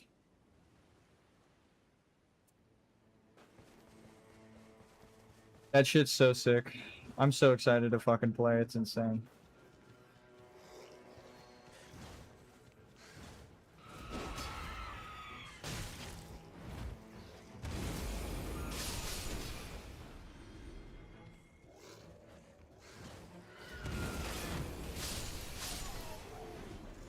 Frost Knight. Oh man, sure. Leave a like and say hi. 2 new classes. Also suggest hero buffs for sure, considering all the criticism. I have played Silk Song and tried Claire Obscure. I think Nightreign deserves Game of the Year for simply being a full fucking game, Mamau.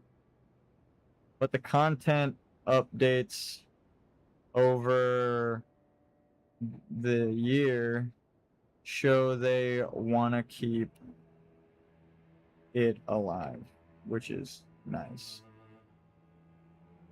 I can't even imagine how hard it is to come up with content for the fucking game like this. Like, oh my god.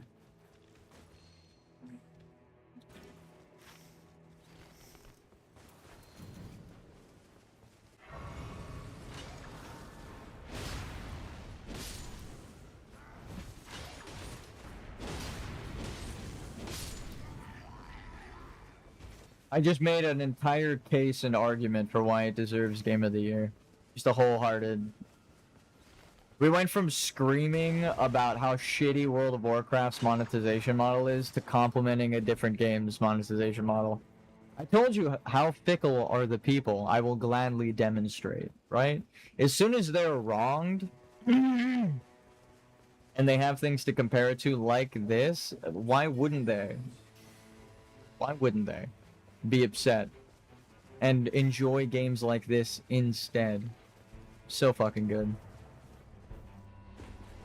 Protecting your peace, right? I know World of Warcraft is a comfort game, but they are taking advantage of that by selling you the same fucking items over and over and over again on the shop now. They said, oh, you'll buy a mount, so you'll buy transmogs. Oh, you'll buy transmogs for $10? Well, now here's candles that you constantly have to put like $5 into your B-net if you don't want to farm millions of gold.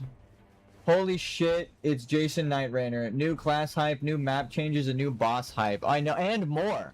There could be more game modes. There could be so much that they're doing. I'm so fucking excited for it. You have no idea. Oh my god. Also, what's up, Kami? How you doing? I hope all is well.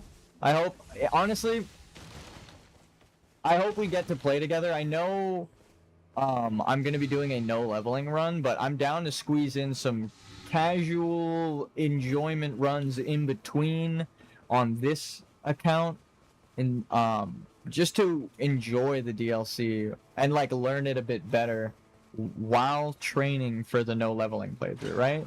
So I'm excited. I'm going to be doing no leveling I'm going to be getting through the game. I'm gonna start another new playthrough, brother. I'm going to literally start the game over again. You thought I was crazy for starting it over after I beat it? I'm doing it again. That's how much I enjoyed this. I'm in Skibidi, Ohio right now, so I need to take a rain check. Yeah, no worries, brother, no worries. I hope all is well where you're at and what's going on with your life. I've sent memes, sent, you know, I've sent messages showing support. No, but I hope we do get a chance to play when the DLC comes out, like in December or whatever. Like I know everyone's got a life to live. I mean, it was just my mom's birthday. I didn't stream, and then I wasn't even going to stream today, but they announced the new DLC, which is huge, and I made a promise that I couldn't play through kind of the impatience. I was like, God damn, bro, I can't do it. I just can't. Not after doing Elden Ring no leveling and finally beating that. Like, holy fuck. It took so long to do, but it was rewarding. Like, I still think about beating Melania with no leveling, like no armor on. I beat her naked. Let me solo her style. And it's just so good. It feels rewarding when you beat it. We have been trading memes and such. We will converge when I'm not driving through Midwest and East Coast. Yeah, no worries, brother. Grab that just in case. It would be kind of funny. Reduces spell cost with a spell item. The game is just too good. I think like this kind of shield, right? Like the simplicity of the armor allows for the cool looking armor to be dramatic by comparison. It's not like, oh, this is so out of place. It's like somehow Moog and Margit's set with like the Blood Noble or the Sanguine Nobles set all fits in with even like Wilder's set and stuff like that. The thematic ties, the narrative ties that connect this to base game Elden Ring, and now we know, I hate to tell everybody, but it's canon. It is canon. I've analyzed the story. From Software never said anything about canon. People who have been arguing about canon are just people who don't want Marika to be the Glowmite Queen, because this game just pretty much tells you, hey, Marika, she's from this land, right? And this land is where the Glowmite Queen is from, with the Black Knife Assassins and stuff. But you can't, if you just read the items, then you know. Like, the Black Knife Assassins were Marika's handmaidens, and this is where the Black Knife Assassins are from, right? So how can you possibly say that this isn't Marika's homeland if this is where her handmaidens are from, right? Like, so many thematic ties, so much lore gets established in this game, and then at the end of it, it literally shows you the beginning of the first game. So it's fucking the biggest brain shit, but it is clearly connected. When you beat the game, it shows you Elden Ring. So like people saying, oh, it's not connected, I'm like, when you beat it, it connects it. It shows you it's connected and how it's connected. What are you talking about? So, like, it establishes lore, it contributes to the game series, it connects Dark Souls with Elden Ring. It's so fucking good. I can't even with this fucking game. It's so good. But now I've played through it twice. I'm going through it a third time, no leveling. I don't expect everyone to be that hard into the DLC and, like, into the lore and stuff, but I mean, like, that's my jam, bro. That's my jam. I will gladly talk about the lore.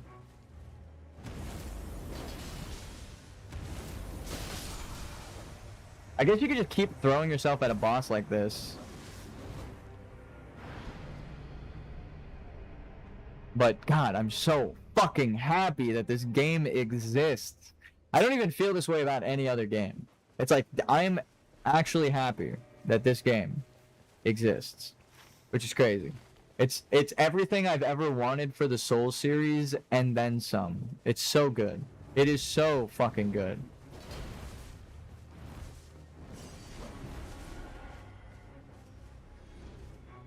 Okay, so I've noticed something about the no leveling playthrough. It's really carefree. Like, the walkback is so much easier in this one than in base game. It's like, fuck the Dark Souls 2 walkbacks. You actually get to play the game now. But I hope you drive safe. I hope you enjoy yourself while you're traveling and you experience some cool shit on the road. I have a coordinated plan for what I'm going to do in this. Oh, well, I guess this was going to be a real playthrough. I just wanted to see if it would be hard to beat these kinds of bosses, but I should be training to actually get through to the dark boss, right?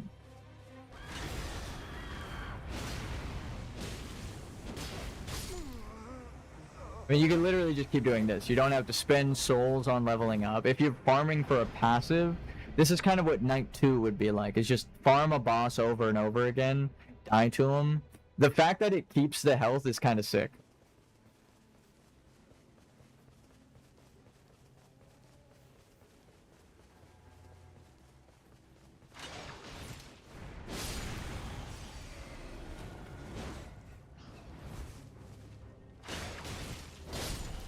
Thank you.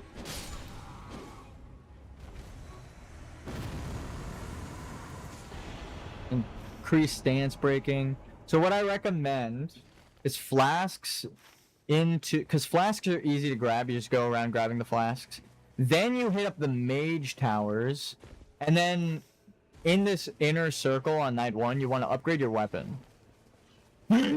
From my no leveling playthrough experience, I know upgrading your weapon is the only real progress you have. But they expect you to do it. Like, there's some things that just are balanced for it. So I am pretty stoked right now. And then the new DLC boss, for those who are still debating canon, the new DLC boss connects everyone. It actually just connects the game. We'll get that, we'll get that, we'll get that, we'll get that.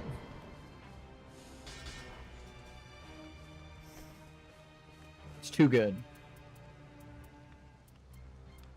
Ooh. And it's gonna be tough because you're forced to play with the weapon you start with.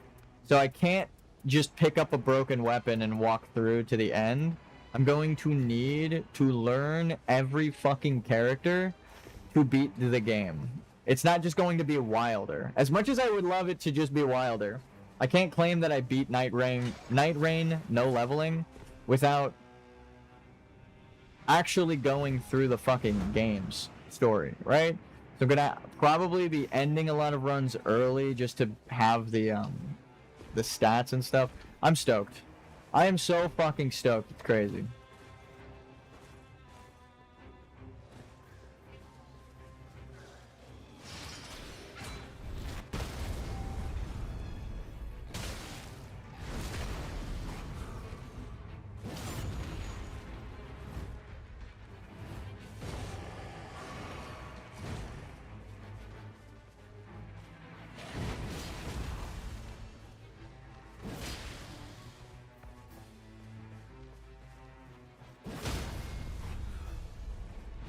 That's that 10% extra stance break.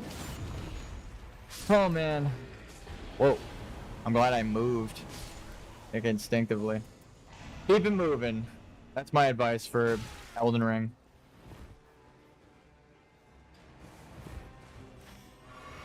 Probably gonna want talismans as well. So hunting the beetles would be good.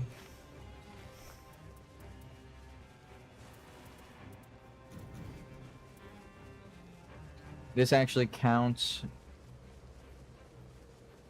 There's gonna be new skyboxes. You're fighting like angelic enemies. Dude. They got some of the best game designers at From Software, straight up.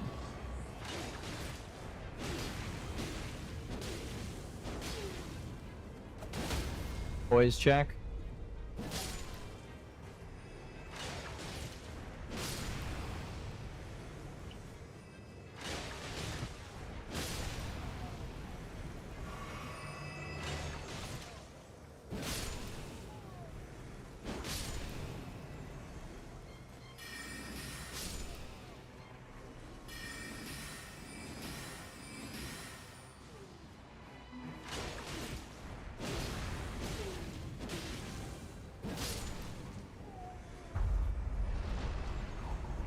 What's up, bell-bearing hunter?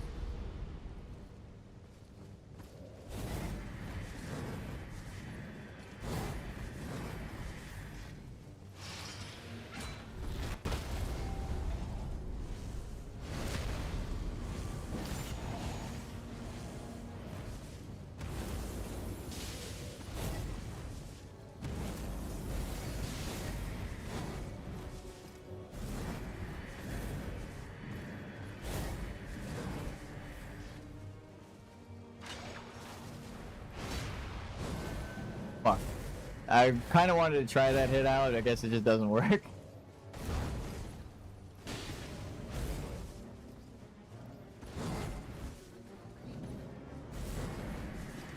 Should probably top off. Fuck me. No, I used my freebie on that. You gonna do the grab? Wait, what? Was I out of stamina or something? Stand back up. Whoa, okay, it just actually fucking did damage. I couldn't move. Normally when you're getting up like that and they damage you, you don't take damage. It like killed me and then didn't kill me. Because it knew that was kind of a bullshit hit. It locked my movement. Alright.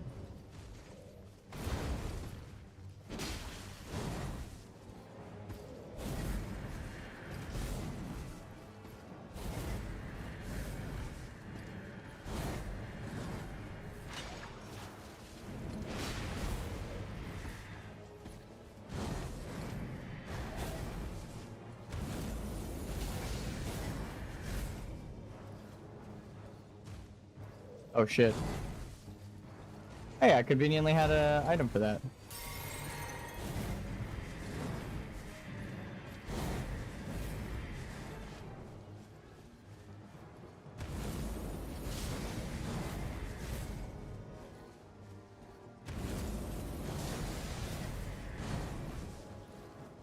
Wait, what the fuck?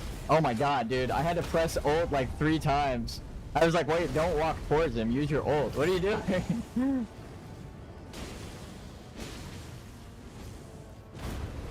Explosion or? No shot, bro. Oh my god, look how close we almost killed the bell-bearing hunter in the trial run. Bro, get out of my face with that. No items picked up either. This is gonna be tough. But that gives me hope, because that's like one of the hardest bosses everyone complains about. We almost killed his ass. Night 1, no level. First try. Well, not first try, I've been practicing, but like on stream. First genuine attempt at no leveling, almost killed the bell-bearing hunter. Oh, man. But yeah, maybe it's just a controller. I gotta test out which controller is the busted one with drift. From playing like video games with my nephew and him dropping them all the time. I have like 3 controllers. They're all the same controller, but 2 of them are broken. So I just gotta make sure I am using the right one for my no leveling playthrough. And then as soon as I have that locked down too, then we're set. I'm also going to go through with my armor, get some CLR on it, de-rust it, make sure the burnishing, the finished layer is fine. It's gonna be sick as fuck. I am actually going to be prepared. Oh man, that was good training. I think we could call it here just for the day. Take a break. Go back to it. Play some Risk of Rain with the boys. See what everyone's up to, where everyone's at in the world. Who wants to be playing right now? I'm excited. Actually excited to get my ass kicked and become frustrated. I know that I'm going to be mad. I mean, it's my, like, what, 3rd or 4th fucking no-leveling playthrough. Of course, I already know what I'm in store for. But this game, it deserves it. I made a promise that as soon as the DLC comes out and they've patched the game, I'll do no-leveling. They actually did it. They came out with the DLC early, and they've been patching the game non-stop since I said that. So I would be wrong to not try to do a no-leveling playthrough. From scratch. So,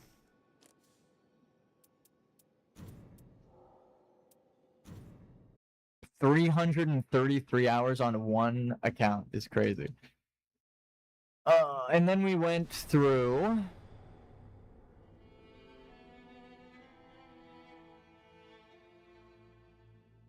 So this is what's happening. We have me, which I made like forever ago. We have the story mode stream where I streamed all of the story, and that took 57 hours, right? To do everything a second time. This was just the for fun first time playthrough my main account, level 1 slime. So it should take about 60 hours to get through the content if I blast through it. And it's definitely not going to take that long no leveling. So it's going to be like 150 more hours now. And I'm going to make a new game to do that.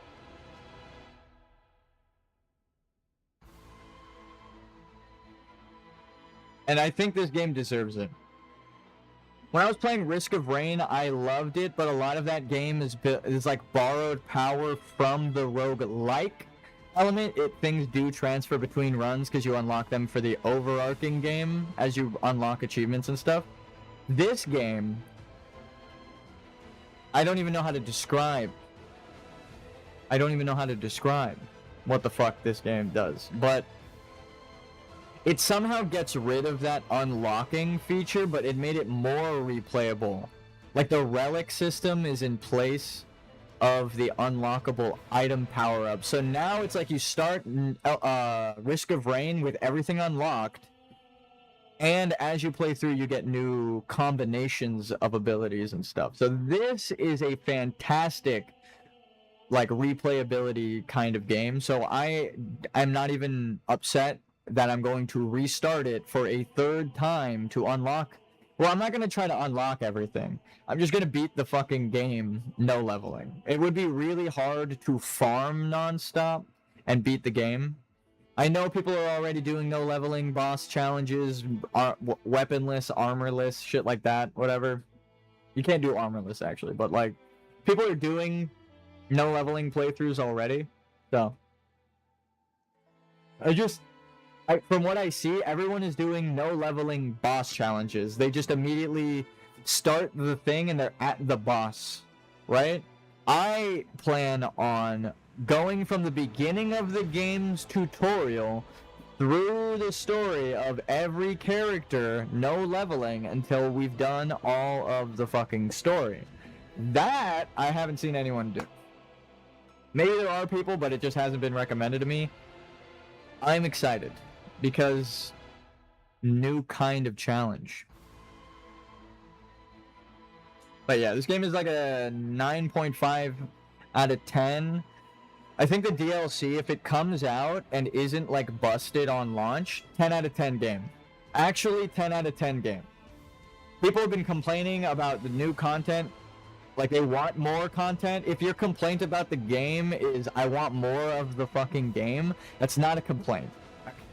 You just like the game. You're upset that you can't play more of the game. That means it's too good. Okay? And if the competition says it's disqualified because they keep winning, that means you can't compete with them in that competition. They should be winning. They deserve it. Nightreign for Game of the Year. GG's, everyone. Maybe we wait a couple seconds just so that we got that 2-hour mark, just for fun. But actually, genuinely worth the risk of embarrassment of losing. It's not even embarrassment. You feel like, oh man, I died, but it's always worth the challenge in Dark Souls. When you overcome the challenge, right? The game's theme is obviously becoming a better person through adversity, facing that dark version of yourself, which is kind of what I was saying in the Shadow of the Erdtree playthrough. And it's not lost on me that I begged for wall climbing and a grappling hook, and the motherfuckers literally gave me wall climbing and a grappling hook. Of course they deserve Game of the Year. It's exactly what I wanted. But I mean, isn't that the most deserving of Game of the Year? They listen to the fans. It's a new game mode. It's different. More of the same as well, right? The gameplay is Dark Souls with new and more stuff added. Old stuff revamped. It's like everything you could possibly wish for. You like Dark Souls? It's got some Dark Souls bosses. You want new stuff? It's got some new stuff. You love Elden Ring? It's got Elden Ring. It's got the lore from both connected somehow. It's too fucking good. Recommend it nonstop. Alright, I'll see you guys later.